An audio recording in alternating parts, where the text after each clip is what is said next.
కోల్పోయారు మహబూబాబాద్ జిల్లాలో. దీన్ని సరిచేస్తామని చెప్పినటువంటి రేవంత్ రెడ్డి గారు 15 నెలలు గడిచినప్పటికీ కూడా ఆ 317 జీవోని సరిచేసిన పాపన పోలేదు. మా పెన్షన్ దూరం కాలేదు. కాబట్టి ఈ దఫా రెండు పార్టీలకు, అటు బీఆర్ఎస్ సపోర్ట్ చేస్తా అన్నటువంటి వ్యక్తులకు కానీ, కాంగ్రెస్ పార్టీ సపోర్ట్ చేస్తా అన్నటువంటి వ్యక్తులకు కానీ మేము ఓటు వేయం. ఇంకా బాధ అనిపించే అంశం ఏంటంటే, ఎవరు గెలిచినా మా దాంట్లోకి అవుతారని చెప్పి అధికార పార్టీ అయితే ప్రగల్భాలు పలుకుతూ ఉందో, పడకలు కంటూ ఉందో, ఈసారి ఆ అవకాశం కూడా ఇవ్వం సారు. భాజపా భారతీయ జనతా పార్టీ అభ్యర్థి అయితేనే ఇవాళ బరిగీసి కొట్లాడతారనేటువంటి భావన వ్యక్తం చేస్తాం. రెండవది, ఇవాళ టీచర్లందరూ కూడా 5 డిఎల్ పెండింగ్ ఉన్నాయి. ఇదే రేవంత్ రెడ్డి గారు ఎన్నికల ముందు ఎన్ని ప్రగల్భాలు పలికిండు, ఎన్ని హామీలు ఇచ్చిండు, అవన్నీ ప్రజల కళ్ళల్లో ఇలా కదలాడుతూ ఉన్నాయి. మీకు కూడా బాగా తెలుసు. ఇప్పటికీ డిఎల్ రాలే, ఇప్పటికీ పిఆర్సీ అమలు కాలే. ఈ రెండు కాకపోగా మూడవది, కేంద్ర ప్రభుత్వం ఈ సిపిఎస్ పెన్షన్ విధానం ఏదైతే ఉందో, మీరు వద్దనుకుంటే మీ రాష్ట్రాలలో మీరు నిర్ణయం తీసుకోండి అని చెప్పి గడువిచ్చింది. ఆనాడు తప్ప వాళ్ళు దాని నుంచి బయటపడలే. రేవంత్ రెడ్డి గారు ఈ సిపిఎస్ సిస్టాన్ని తీసి బంగాళాఖాతం వేస్తానటువంటి రేవంత్ రెడ్డి గారు ఇప్పటి వరకు సిపిఎస్ విధానం మీద తన పాలసీ ఏందో ప్రకటించలేదు. ఇవన్నీ ఒక ఎత్తు అయితే, రిటైర్మెంట్ స్టార్ట్ అయింది. మన 61 సంవత్సరాల తర్వాత రిటైర్మెంట్ ఈ మధ్యలో స్టార్ట్ అయింది. రిటైర్డ్ అయినటువంటి ఉద్యోగులకు రావాల్సిన బెనిఫిట్స్ ఏవైతున్నాయో, గా బెనిఫిట్స్ కూడా 15 నెలలుగా పే చేయలేని దౌర్భాగ్య పరిస్థితిలో రాష్ట్రం ఉన్నది. అంటే మేము ఏ రూపంలో చూసినా కూడా అటు బీఆర్ఎస్ పార్టీ కానీ, ప్రగల్భాలు పలికిన కాంగ్రెస్ పార్టీ కానీ మాకు మోసం చేసినాయి, దగా చేసినాయి. వాళ్ళ వాసన కూడా తగలద్దు, వాసన ఉన్న క్యాండిడేట్ కూడా మీకు ఓటేయమని చెప్పి బాగా చెప్తున్నాం. గతంలో యూటీఎఫ్ వాళ్ళు పోటీ చేసిండు, ఎమ్మెల్సీగా ఉన్నాడు, కానీ ఏమి ఒరగబెట్టింది లేదు. మా కోసం కొట్లాడతాడు, మా సమస్యలు పరిశీలిస్తారని చెప్పి కొండంత ఆశతో గెలిపితే ఆయన కూడా మాకు ఒరగబెట్టింది ఏం లేదు. కాబట్టి సర్వోత్తమ్ రెడ్డి గారు అపారమైన అనుభవం ఉన్నటువంటి వ్యక్తి. పిఆర్టీలో వారు ప్రెసిడెంట్ ఉన్నప్పుడు మా చెన్నకేశ్వర రెడ్డి గారు జనరల్ సెక్రటరీ ఉండే. అన్నిటికంటే మిక్కిలి ఈ 317 జీవోకు వ్యతిరేకంగా కొట్లాడిన పార్టీ భారతీయ జనతా పార్టీ.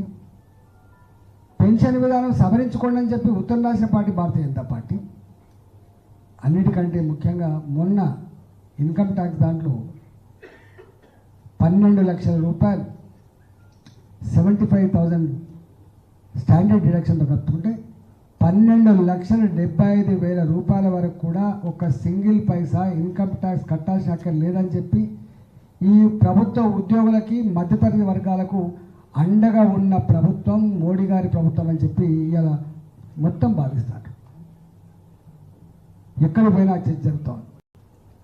చేస్తే భారతీయ జనతా పార్టీ మేలు చేసింది తప్ప ఎవరికి ఇంత హాని చేసిన పాపన పోలేదు. చాలా ప్రాక్టికల్గా ఉంది అనే మాట మాట్లాడతాం. ఇవన్నీ ఒక ఎత్తు అయితే, వీళ్ళు విజ్ఞులు కాబట్టి, మేధా సంపన్నులు కాబట్టి, సామాజిక దృక్పథం కలిగిన వాళ్ళు కాబట్టి టీచర్లు అంటున్న మాట ఏంటంటే, ఇప్పుడు అన్నీ అయిపోయినాయి సార్, ఇంతకుముందు అంటే ఆ సంఘం ఈ సంఘం అనేది సంఘాల పరంగానే కాకుండా దేశం గురించి కూడా ఆలోచించాల్సిన అక్కడ ఉన్నది. మోడీ గారు వచ్చిన తర్వాత దేశంలో సురక్షితం, దేశం సుభిక్షం, దేశంలో నిరుద్యోగ సమస్య పరిష్కారానికి వాళ్ళు పడుతున్న తపన, ఇక్కడ make in India, made in India ఇవాళ స్లోగన్ పరిమితం కాకుండా ఎట్లా మోడీ గారు సపోర్ట్ చేస్తున్నాడు. 2024-25 బడ్జెట్లో 4 లక్షల కోట్ల రూపాయలు బాజాప్తా నిరుద్యోగ సమస్యను ట్యాకిల్ చేయాల్సి అక్కడ ఉన్నది. యువశక్తిని దేశ పురోగమనంలో భాగం చేయాల్సి అక్కడ ఉందని చెప్పి వాళ్ళు చేస్తూ ఉన్నారు. మొన్న 2025 and 26 బడ్జెట్లో కూడా ఇవాళ ఉపాధి కేంద్రంగా గొప్ప నిర్ణయాలు తీసుకుంటున్నారని చెప్పి ఇవాళ వాళ్ళు మాట్లాడుతూ ఉన్నారు. ఇవన్నీతో పాటుగా ఇవాళ ఏ రంగాన్ని చూసినా కూడా 2014 లోపు నేషనల్ హైవేస్ ఏంటి, 2014 లోపు ఎయిర్పోర్ట్ల సంఖ్య ఏంది, 2014 లోపు రైల్వేస్ పరిస్థితి ఏంది, కంపేర్ చేస్తే నక్కకు నాగలోకానికి ఉన్నంత తేడా ఉంది. ఆనాటి ప్రభుత్వాలు కోల్ స్కాములలో, బోఫర్ స్కాములలో, 2G స్కాములలో సొంత మంత్రులే జైలుకు పోయినరు. కానీ 11 సంవత్సరాల మోడీ గారి పరిపాలనలో ఎక్కడికింత మచ్చ లేకుండా, జాతి తరలించుకోకుండా గొప్ప పరిపాలన కొనసాగుతూ ఉంది. ఇంతకంటే ఎక్కువ ఏం కావాలంటారు. అంతేకాదు, ఒకప్పుడు భారతదేశం అంటే చిన్న చూపు ఉన్నటువంటి దేశం, మీకు తెలుసు, థర్డ్ వరల్డ్ కంట్రీ, పేద దేశం అనే దేశం, రష్యా సపోర్ట్ తోటో అమెరికా సపోర్ట్ తోటో బతుకుతున్న దేశంగా చెప్పని దేశం. IMF అప్పుల మీద ఆధారపడి, వరల్డ్ బ్యాంక్ అప్పుల మీద ఆధారపడి, ఏషియన్ డెవలప్మెంట్ అప్పుల మీద ఆధారపడి నడిచిన దేశం ఇవాళ ఎక్కడ ఏది లేకుండా ప్రపంచంలో అతివేగంగా అభివృద్ధి చెందుతున్న దేశంగా ఇవాళ మోడీ గారి నాయకత్వంలో ఒక భరోసా వచ్చింది. ఇవాళ నిన్న మనం చూసినాం, అమెరికాకు పోతే మన ప్రధానమంత్రి గారికి దొరికిన గౌరవం, వాళ్ళు సంతకం పెడుతున్నప్పుడు అమెరికా ప్రెసిడెంట్ నిలబడి కుర్చీ జరిపే పరిస్థితి. ఒక్క మాట చెప్పాలంటే, భారతమాత ముద్దు బిడ్డలుగా ప్రపంచంలో ఏ దేశంలో ఉన్నా కూడా ఆమె ఇండియన్ అని గల్లెగిరేసి చెప్పుకున్నటువంటి స్థాయికి గౌరవాన్ని పెంచిన బిడ్డ మోడీ గారు, పార్టీ భారతీయ జనతా పార్టీ. సంస్కృతి, సాంప్రదాయాలు, విశ్వాసాలని కలగలిపి అన్నిటి సమానంగా తీసుకుపోతున్నటువంటి ప్రభుత్వం భారతీయ జనతా పార్టీ ప్రభుత్వం. కాబట్టి మేము అన్నీ మర్చిపోం సారు, తప్పకుండా ఇవి మా మదిలో ఉన్నాయి. మేము తప్పకుండా బీజేపీకి ఓటు వేస్తాం.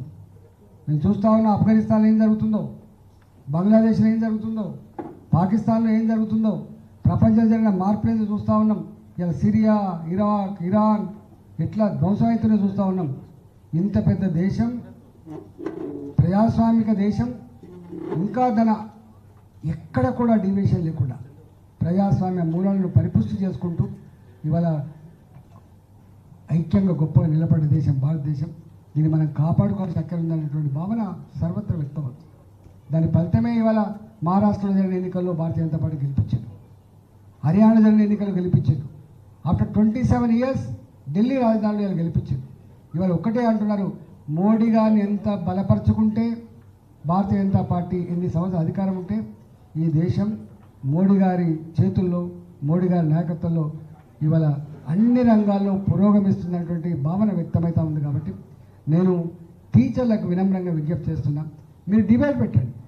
మీరు ఛాయలు తాగే కాడ కావచ్చు, మీరు స్కూళ్ళల్లో ఉన్నప్పుడు కావచ్చు, 10 మంది కలుసుకున్నప్పుడు కావచ్చు, ఎందుకు భారతీయ జనతా పార్టీకి ఓటు వేయన్నో ఇప్పటికే మీకు క్లారిటీ వచ్చింది. కాబట్టి దయచేసి రేపు సమస్యల మీద కొట్లాడాలన్నా, రేపు తెలంగాణలో ప్రజానికం అంతా కూడా ఒకటే ప్రిపేర్ అయింది.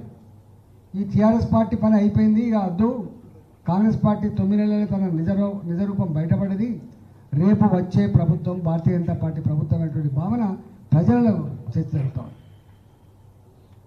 కాబట్టి చాలా ఇంపార్టెంట్ సందర్భంలో జరిగే ఎన్నికలు కాబట్టి